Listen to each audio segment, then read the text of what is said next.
Hello there guys and girls, this is Brush Prince. We're on a Total War Attila tournament match. It is again Cup of Nations 2015 group stage, group 1 specifically. It's on Plains. Teddy of Agony Clan playing as the Saxons against Shidoku of Odium playing as the Western Roman Empire. It is time to see what builds they have both actually chosen. Whoops, did not mean to go into the tactical camera. So here we go. We see Chieftain with Gedrick for the Saxons. Again, very heavy melee infantry unit that can tank a lot. Very nice unit to bring as your general. Again, brace. Let's see the cavalry contingent though. 2 Nordic Horse Lords, gold 1 on his right flank. 3 Nordic Horse Lords, gold 1 on his left flank. And for the archer contingent we see 4 Nordic bows. Now for the swords, let's see, 4 Hearthguards and 1 Germanic spearman on 1 Nordic spearman rather on each flank. In the back we see 3 Nordic axe warriors, so that is the Saxon army. Now for the Western Roman army, this looks very interesting. Let me put it that way.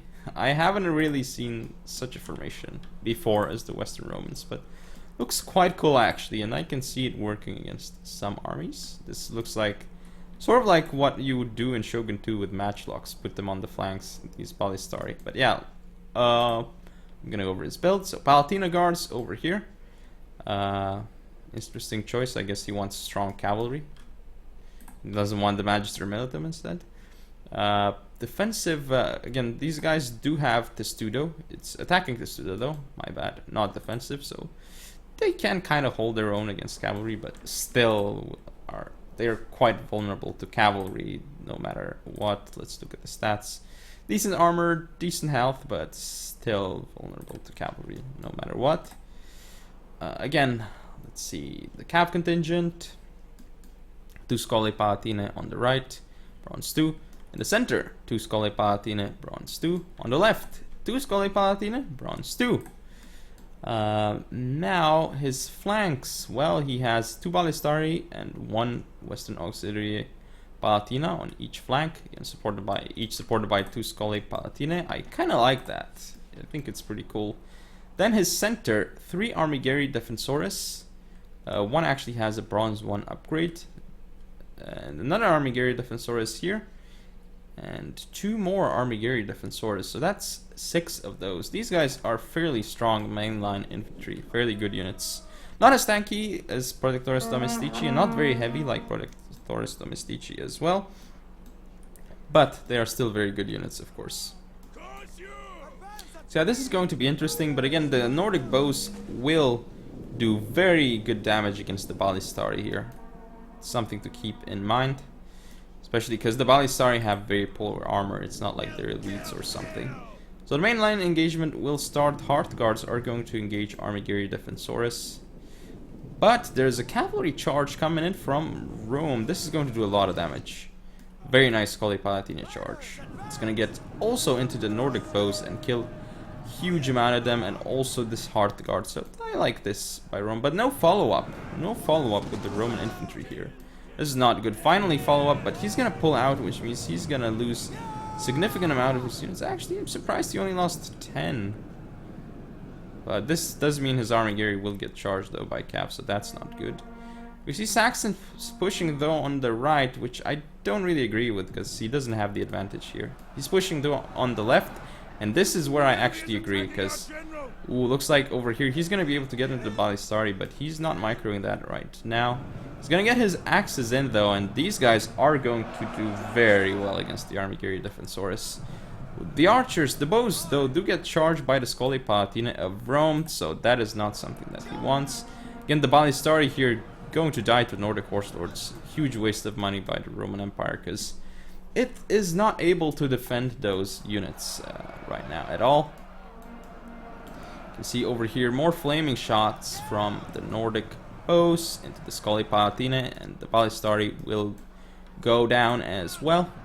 You see the Scoli Palatine here getting the Nordic bows actually. Axes here, they're obviously going to destroy the army Gary.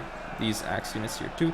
These guys didn't actually throw their darts or whatever they use, javelins. Nordic Horse Lords here obviously winning, but they need to go around and hit these Ballistari. Okay, it looks like they're gonna do that now, but taking so much damage from the crossbows. These guys have insane armor piercing damage, the Ballistari. Even more insane base damage with flaming shot as well. So here, Army Gary routing off the field, more axe warriors. Nordic Horse Lords here tanking against 3 cavalry units. Very good job by that unit over there. Saxon's looking great so far, I think, because he got to the Ballistari. This unit did come back though, and now the Nordic Horse Lords will lose. They should beat the Scully Palatine, even if, but he shouldn't support with the Nordic bows. He should target this unit instead. Looks like he is going to do that right now, but these 2 units are still firing at the wrong target. And just these units taking a lot of damage from the bow units.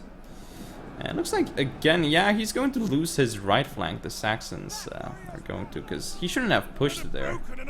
I think it was unnecessary. And even his left isn't looking as great as it could have looked. The Ballistari came back here, and they can do a lot of damage. The Nordic bows got charged, actually, which is massive, by the Scully Palatine. But now this means that the Scully Palatine will get destroyed by Nordic bows. Still, Chieftain with Gedrick on the field here with Brace enabled. It's going to tank so much against these units. General being pulled away for Rome, and I guess Chieftain with Gedrick had an attack order on the Palatina guards, which is why they kept moving forward. This Axe Warrior unit isn't getting a charge. This is going to get rear charge, so that's not good. If it actually charged the Army Gary, this would have looked very different here, I think. But now they're actually going to lose that engagement because they got rear charged. Still Ballistari left on the field for Rome though. But looks like Rome's right flank is going to get destroyed. These Army Gary going to die too. Nordic bows destroying that one Scully Palatine unit, so it should rout soon. Very, very soon actually. Ballistari still on the field though, and they're gonna do massive damage because the 2 of them over here. This one not in great shape, but this one is, and it has a lot of ammo left. So it should start targeting all these infantry units that the Saxons have. This is a mistake though with the Scully Palatine. They're just going to rout off the field soon. It looks like this Army Gary Defensori unit routed for the Romans. That's not good at all. So at this point, it just looks insanely good for. Yeah, it looks very, very good for the Saxons.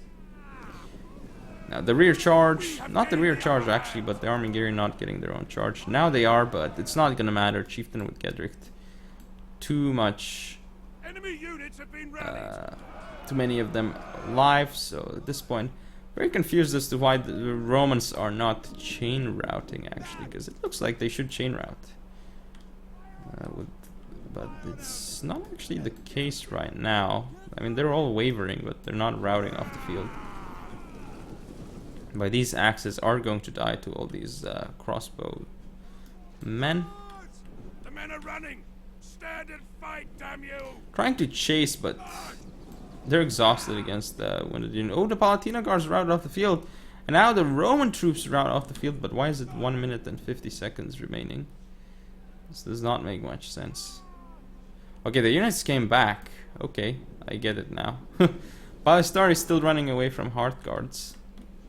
These units still on the field. The Nordic Axe Warriors here are going to die.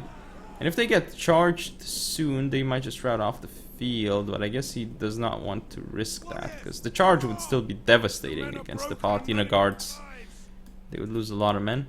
Still, the Romans getting pushed away. These units are routing, but they might come back again.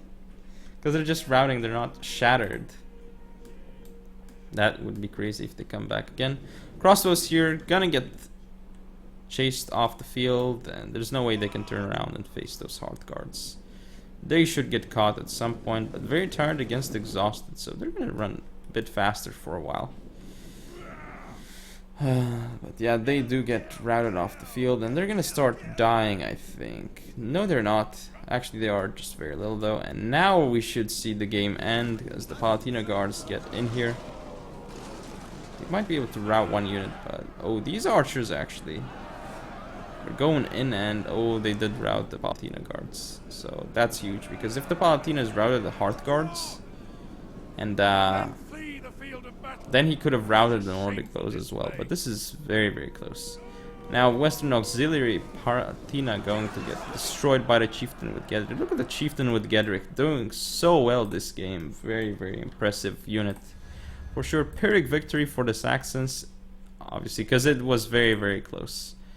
Indeed, the Nordic Horse Lords, some of them doing huge work. Even the Scully Palatina here. Just look at this Body Star unit, 183. I did not see that turn into battle. Again, the Axe Warriors pulling their weight and getting a lot done too. Hearth Guards just doing the tanking mostly. The Chieftain with Gedrick, so much damage done. Like, that unit is a tank, but it can also do damage too. So yeah, that is the game. So hope you guys enjoyed. If you want to see more, don't forget to comment or subscribe. Follow me on Facebook, Twitter, and Google+. Share the video, and I'll see you next time.